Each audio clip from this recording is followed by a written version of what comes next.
Hey guys, Professor Bill, Comic Book University, and Planet Hulk Worldbreaker, issue number one of a series of some sort.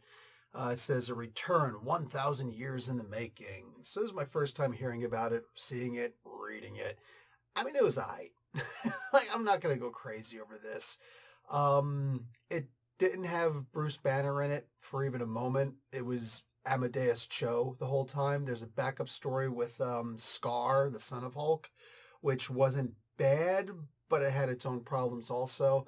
We're going to talk about all that good stuff. Let's give credit where credit's due, though. Greg Pak is the writer. Manuel Garcia is the penciler. Cam Smith does the inks. Chris Sotomayor is the colorist. And VC's Joe Caramagna on letters. Cover art by Carlo Pagualayan and Jason Paz and Chris Sotomayor. So variant cover or two out there. Cool, go check it out. And Hulk was, of course, created by Stan Lee and Jack Kirby. Guys, this was all right. It's a Hulk comic book that has Amadeus Cho instead. You know, one of the other Hulks, the other Hulk that nobody actually really cares about for the most part. I know there's the general idea that Amadeus Cho could have always been a cool character, especially if he stayed a regular human and not a Hulk, if that was just a temporary thing.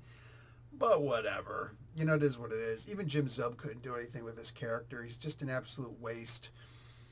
Later on, Pack tried to do something with it, Greg Pack, and he tried to do World War Hulk Part 2, and all it really was like World War Rooftop. The whole entire event was Hulk on top of a rooftop, Amadeus Cho on top of a rooftop, and people would come to try and stop him, and stuff would happen. It's like it was such a world breaker kind of event that the roof stayed, the whole building stayed standing the whole time.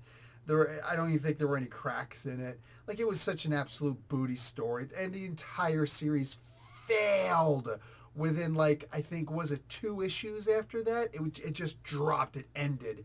They couldn't do anything with this character. So, of course, what does Greg Pak decide to do? He decides to bring back the character and do Planet Hulk with this absolutely ridiculous waste of a character again. Because if anybody's going to make him good again, it's not going to be Greg Pak. Pak, Greg Pak has the ability to do some amazing comic books, and he really does belong on the Hulk side of things. And it's my opinion that if he wants to do something with the Hulk, then he should be allowed to. But at the same time, we should be able to grade it as harshly as we so choose, because I think that we expect more from him. Whatever happened with the Weapon X stuff, the Weapon H, whatever the hell that freaking Wolverine clawed Hulk dude was, like the Hulkverine, there we go. Whatever happened with him? Like, that was at least a fairly interesting character for the most part. Way too damn overpowered and not making the slightest lick of sense to, from beginning to end. But hell, I still enjoyed the idea of him, for the most part. I don't know. Did they ever cure him? I think that the ultimate thing they could have done was just cure the guy and let him go live at home with his family again. That would have been excellent, right? Because something like that's just way too powerful to actually exist in the world, in the Marvel Universe. And here we've got just this.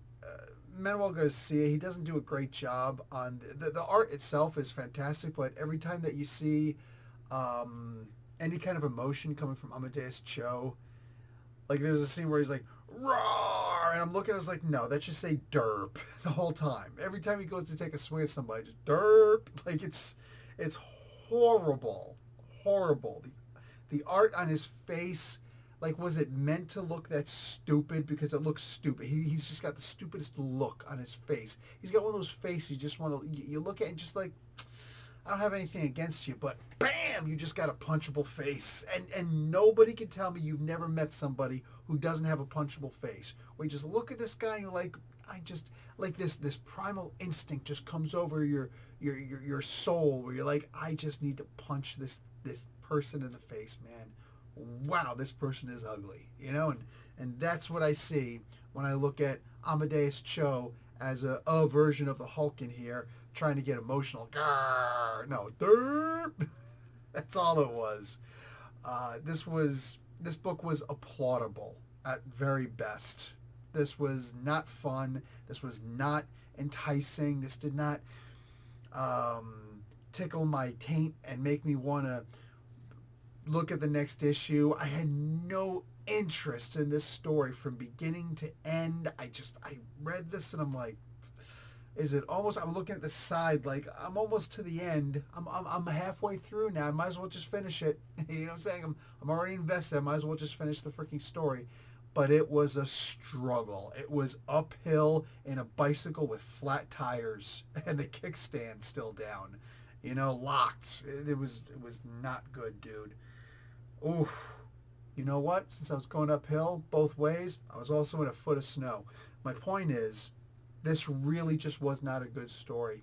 This is supposed to be 10,000 years in the future, and there's such a great plot element there. And Pack just delivers it in the absolute worst way imaginable. It was terrible trying to slosh through this story. Knee deep in mud, no waders. You know what I'm saying? And a hole in my boot. This was not fun at all. I got to the story with Skaar. That was actually better, and I'm going to say that was much better in gradations. She-Hulk showed up, and at some point she just pretty much showed that she's not good for anything. She wasn't able to help at all. She was able to help the bad guys. You know what I'm saying? I don't know, whatever. After that TV show that I don't want to watch because I'm just a little bit conservative, and I can't let my kids watch it because I'm a good dad. And I just look at it, I was like, okay, so this is basically just showing me that when it comes to the She-Hulk, there's no need to buy the cow because the milk is free. The old sayings matter for a reason. And in this case, once again, she just shows up. She's like, hey, it's Uncle Jen. Look at my big boobs and my wide waist. Yeah, and what else do you have? Oh, nothing. You have nothing else to add to this story. Nothing. Typical. This is the reason why She-Hulk never sold as a comic book. It's always funny when somebody says, oh, nobody ever seemed to have a problem before. Didn't you guys ever read the comic books? She-Hulk was all... No, nobody read those comic books, jackass. Nobody read those comic books. Nobody read the She-Hulk comic book. That's the reason why it kept on failing. That's why there were multiple freaking versions of the comic book, and it never went anywhere because nobody was buying it because nobody cared. There's... Oh my God, people come up with the strangest freaking arguments. I just saw recently Muhammad Asrar, and this breaks my heart. Muhammad Asrar went and said at one point, he's like, you know, I think it was him, positive it was him. He says, I wonder if people were upset when the Conan movie came out, the original one, and you saw that Thulsa Doom, who's typically portrayed as white, was actually black in the movie. Do you actually think you have an argument there? First off, it was James Earl Jones. We'll take James Earl Jones over anybody any day of the week. That's Darth Vader's voice, for Christ's sake. You know what I'm saying? Come on. And that freaking buzz cut wig, that was perfect. But also at the same time, the comic book was only out for like about a year, maybe 2 years by the time that movie came out. It was Arnold Schwarzenegger before he was Arnold Schwarzenegger. He was in Pumping Iron and Hercules in New York, which I don't even think was released in the U.S. at the time. And when it finally was, it wasn't even his voice. They had a voiceover. You know, like nobody knew who Thulsa Doom was. Very few people, if any, read the freaking, read the Robert E. Howard stories. And maybe you remember something I don't. I don't remember them ever saying that Thulsa Doom was white.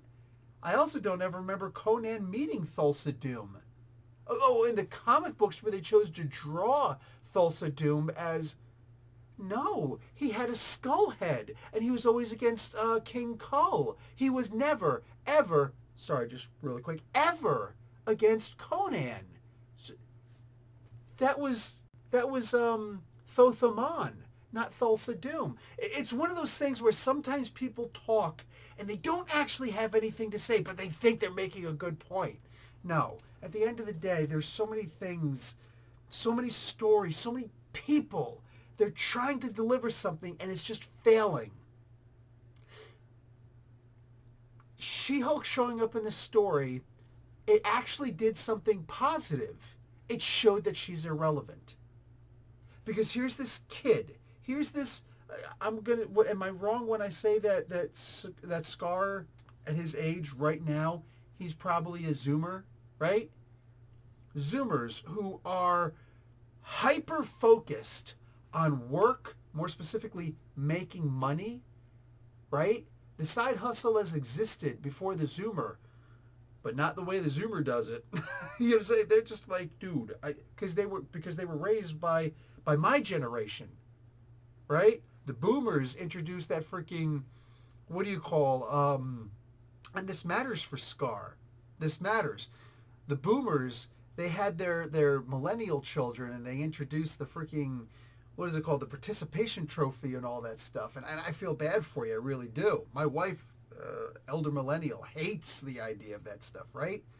And that's Gen Xers. And there may not be as many of us Gen Xers as there are the Boomers. But for the love of God, we were like, you're raising your kids wrong. That's not the way you raise your kids. Life is hard. We grew up during the 92 recession.